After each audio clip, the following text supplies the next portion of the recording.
गांव के किनारे एक टूटी सी झोपड़ी में रहने वाला किसान रामू, जिसके पास ना अच्छे कपड़े थे ना पैसा, लेकिन दिल में था आत्मसम्मान और मेहनत का जज्बा। दिन रात खेत में पसीना बहाने के बाद भी उसकी हालत नहीं सुधर रही थी।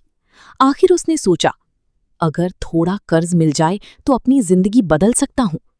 यही उम्मीद लेकर वो शहर के बड़े बैंक में पहुंचा।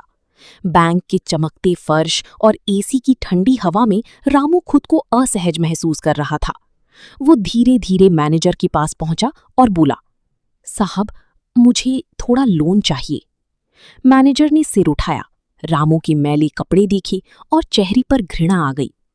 ये बैंक है, कोई दान की दुकान नहीं, उसने तेज आवाज में कहा। पहले अपनी औकात देखो, फिर यहां आना। इतना कहकर उसने गार्ड को बुलाया। इसे बाहर निकालो। रामू कुछ कहना चाहता था, पर शब्द गले में ही अटक गए। आंखों में आंसू लिए वो चुपचाप बाहर चला गया। उस दिन सिर्फ एक किसान नहीं, बल्कि उसकी उम्मीद, उसका आत्मसम्मान सब ठुकरा दिया गया।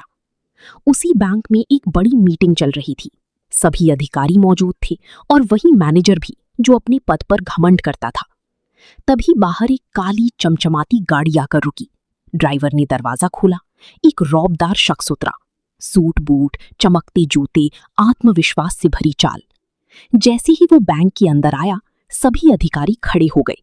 मैनेजर भी जल्दी से खड़ा हुआ, लेकिन जैसे ही उस शख्स का चेहरा साफ उसे दिखा, उसके पैरों तले जमीन खिसक गई।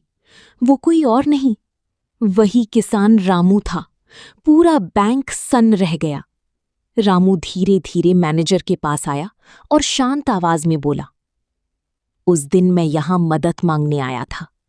आज मैं देखने आया हूं कि यहां इंसानियत बची है या नहीं। फिर उसने सबके सामने सच्चाई बताई। वो इस बैंक का असली मालिक था। वो साधारण कपड़ों में लोगों का व्यवहार परखने आया था। मैनेजर शर्म से सिर झुका चुका था। रामू ने कहा, अगर तुम कपड़ों से इंसान की कीमत लगाते हो तो तुम इस कुर्सी के लायक नहीं हो। उस दिन मैनेजर को अपनी गलती का एहसास हुआ और पूरे बैंक में एक नई सोच की शुरुआत हुई।